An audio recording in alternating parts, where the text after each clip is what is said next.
Alright guys, today we're going to talk a little bit about the Muscatine Ag Learning Center, kind of the trips and what we can do or shouldn't do or should do while we go there.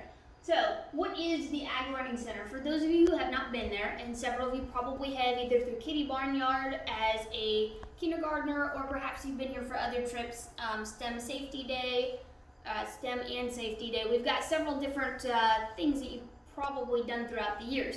But most likely, if you're a 7th grader, I know you haven't, you probably haven't been with me to the Ag Center for class. So we're going to go over just some things to make sure you guys understand what's going on. So what is the Ag Center? We'll back up for a minute first.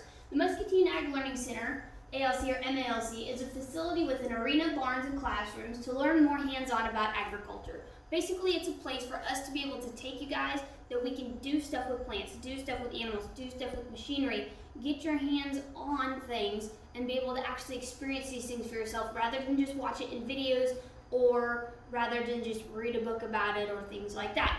Much more interactive. If we can get you guys doing stuff, you're a lot more likely to actually remember this stuff. The FFA motto is doing to learn, or part of the FFA motto is doing to learn. And we kind of think it goes like this. Teach me and I'll forget. So if I stand up here, blah, blah, blah, blah, blah, and just explain things, pretty good chance you're not going to remember 99% of what I say.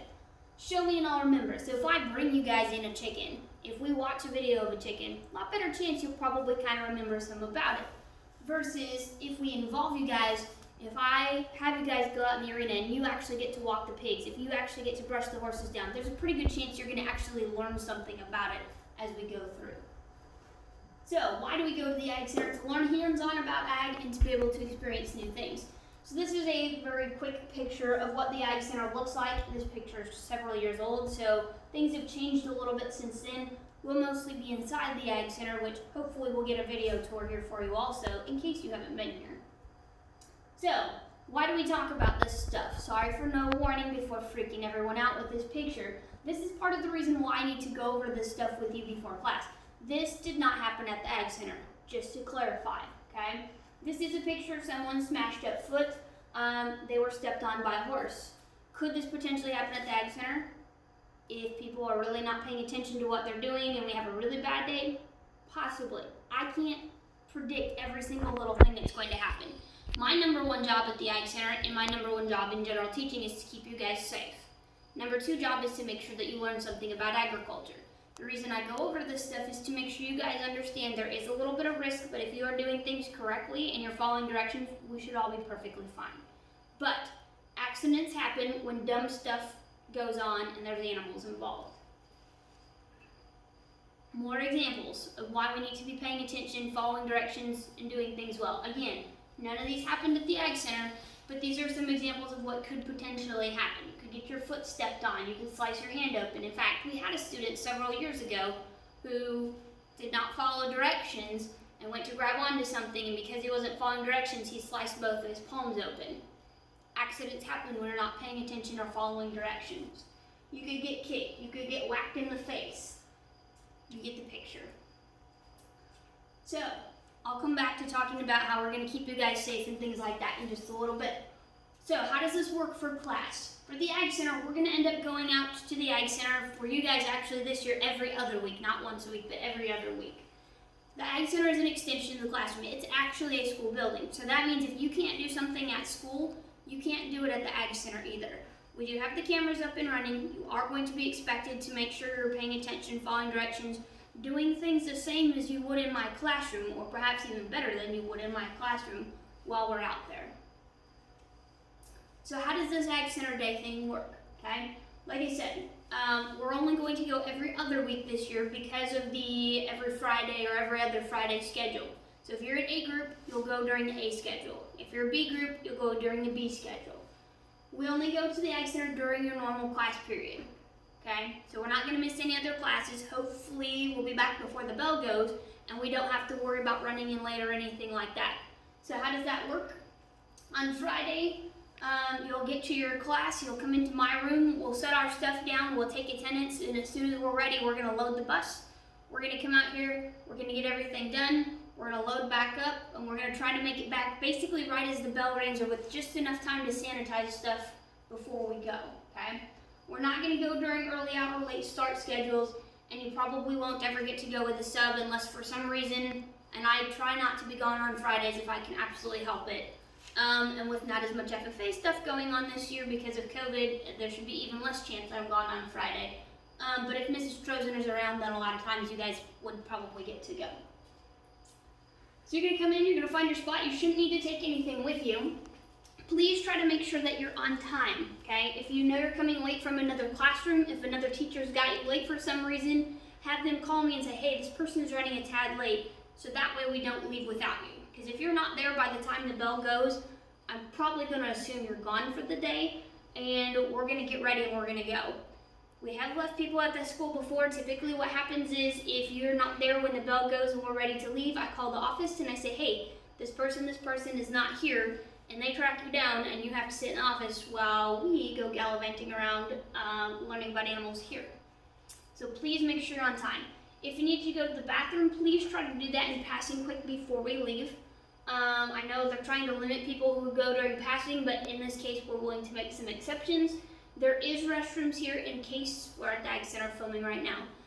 But there is restrooms here just in case you would need them. But our goal is to make sure we're in class while we're here because the time is going to go really, really fast. It's like a toddler and a tiara, precious and short, okay? If you have an inhaler or an EpiPen or some kind of medical device that you need to have with you during the day or you have to have it at school, you'll have to bring it out here with us. Not that hopefully we needed it all, but safety first, okay? When we're on the hallway on the way out to the bus from my classroom, please make sure that we're quiet and not disturbing other people. If we're going to be loud and obnoxious, we're not going to come out here. So it's about a 5-minute drive to get out here from the middle school or the junior high. Please keep your cell phones put away while we're at the Ag Center.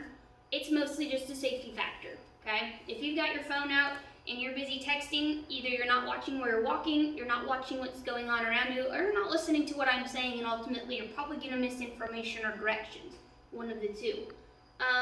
We have had a few very rare accidents that have been out here. One of them involved a cell phone.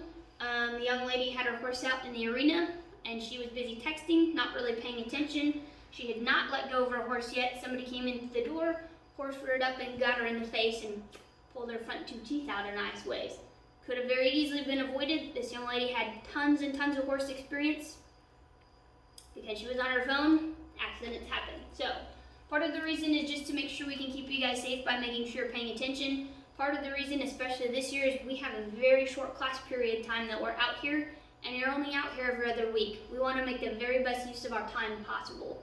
There may be chances where I say, hey, if you guys want to pull out your phone and take a picture, that's fine, but unless I give you permission, let's keep the phones put away. Also, one thing we need to pay attention to out here is to be good ag advocates. We don't want to take a picture of something that could be accidentally misconstrued or taken in the wrong way, especially anymore when you post something on the internet, everything blows up. So if you take a picture out here, we want to make sure that we're explaining what's going on or that it's a good picture that's not going to accidentally make somebody out here look bad just because it was taken in a wrong direction, okay? We should be here for about 30 minutes. When I say it's time to load the bus, we need to get loaded up quickly. Basically, you'll need to bring yourself and make sure you have on appropriate clothing. So don't bring anything valuable, don't bring electronics or food or any inappropriate clothes or wearing inappropriate clothes or things like that. If you have something with you, it needs to stay on your person because sometimes the bus rotates. So the bus that brings us might not necessarily be the one that takes us back. Which means if you leave something on the bus, kiss it goodbye, probably not going to see it again. So what do we mean by appropriate or inappropriate clothes? So by appropriate clothes, we mean things that are comfortable, stuff that's not completely loose or baggy or is going to fall or anything like that. Nothing that's too tight that's going to make you uncomfortable moving around. And the biggest thing is, please make sure you have closed-toed shoes on. If you don't have closed-toed shoes, your feet aren't near as protected. If we're walking in the arena sand, there's a chance you're going to get sand in your foot or on your foot, or your feet are going to get dirty. So we just need to have your toes covered up. It's a safety thing, okay? Inappropriate clothes, we're meaning don't wear anything super fancy, don't wear anything that's really light colored, and make sure that we're not wearing the flip-flop slides, whatever you want to call them, that we can see your toes, okay? So everybody goes, well, what about dudes? Dudes cover your feet, those are fine. Are they the sturdiest shoes in the world? No. What about my Vans? If you don't care if your Vans potentially get dirty, that's fine, doesn't matter to me. What about Crocs? You can see through them. I don't care. As long as you feel like your feet are covered enough and I cannot see the ends of your toes, that's perfectly fine. Now, if you're worried about your shoes getting dirty, flip to the next slide. We always clean our shoes before we leave. So before we get on the bus, we have to make sure we clean our shoes. Especially this year with coronavirus, we want to make sure we're cleaning as much stuff as possible, but we want to make sure we keep the bus clean and we don't accidentally bring anything back to school either. So that means if boot brushes are sitting right by the doors on the way out, basically how it runs is you stand on one side, you run your foot through it, stand on the other side, run your other foot through it, and the brushes will clean anything off the bottoms of your shoes. If for some reason you have something that's not getting cleaned off, there is also a wash rack. I have basically become a pro at getting the bottom of your shoe rinsed off without getting the rest of your foot wet. Okay?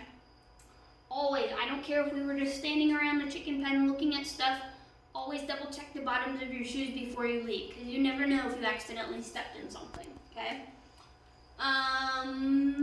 If for some reason you do not clean your shoes, and if for some reason you make a mess on the bus, you're going to be responsible for brooming out that bus and spending the extra time to help make sure that bus driver gets their bus clean. Each bus driver is responsible for cleaning their bus, but they are not responsible for your messes. So you need to make sure that you're doing your part to keep everything cleaned up. Each week there's going to be 10 points available, so if you're not here for that day, what you're going to have to do is go back into Google Classroom and watch the video of what we did and take the quiz to go with it. Because you're only here every other week, A day and B day are not always going to get to see the exact same things every week. That means the Friday that you're not here, you're responsible for logging into Google Classroom, watching the video of the stuff that we've done at the Ag Center, and taking the quiz to go with it, okay? So that's going to be new this year, is everything that we do is going to be on Google Classroom. So if you were here that day, you got to walk the page and see everything, you don't have to worry about the video. But if you want to go back and rewatch it, that's awesome. If you weren't here, you're responsible for watching the video and taking the quiz to go with it. So, why do we talk about this information? Basically to make sure you guys understand this is kind of for your safety, okay? My number one job is to keep you guys safe, like I said. We're not going to do anything out here that's directly dangerous. If there's an animal that's not acting correctly, or if there's something that's probably a little too wild for you guys to do stuff with, we're not going to do it, okay? I'm not going to ask you to get into a pen with an animal that's mean. I'm not going to ask you to do stuff that's going to directly put you in danger. But I will ask you to do some things that might get you out of your comfort zone a little bit. Please jump in, please try to do those activities because they're designed to help you learn things, okay? Sometimes they're designed to get you out of your comfort zone a little bit. But like I said, I'm not going to do anything that's going to directly put you into danger. That's part of the reason why we keep our cell phones put away, part of the reason we go over directions before we do anything, and why I will always demonstrate something before I give it to you to do, to make sure you understand what you're supposed to do and how you're supposed to do it, so ultimately we can keep you safe. The very few injuries we've ever had out here have been because people, like I said, haven't followed directions and have done something dumb. They were running down the aisle and they tripped and they scraped up their knee, okay? We had a student who got his fingers pinched in something. We had one, like I said, sliced his fingers open. And we've had somebody who got bopped in the face with a horse. I fell off a horse once.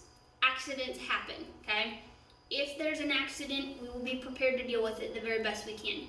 Don't let there be an accident that happens because you did something stupid and one of your classmates got hurt. Please make sure you're following directions and doing what you're supposed to be doing. We also talk about this stuff so that we understand animal welfare. When I go through directions and things, not only am I teaching you guys how to do it the correct way, I'm also making sure we're taking care of the animals the very best way we can as well. It also reflects your grades. If you don't know what to do, if I haven't covered this information with you guys, ultimately your grades are going to kind of reflect that also. It affects your employability skills. Part of coming out here learning to follow directions, making sure we can do things in a hands-on kind of way, is teaching you guys how to be employable. And it helps us with our school and community relationships. Not only is there sometimes a lot of people from school out here, but a lot of times there'll be people from the community, people from the Ag Learning Center board, other people who will be out and about, and they see what you guys do. And we want to make sure that they see you guys learning in a positive environment and that it looks like you're enjoying what you're doing, because that's the whole reason this building is here. If you need to watch any more video clips about the Ag Center, there's a couple on YouTube that kind of show a little bit more about it. Otherwise, we'll go over any questions at a later time.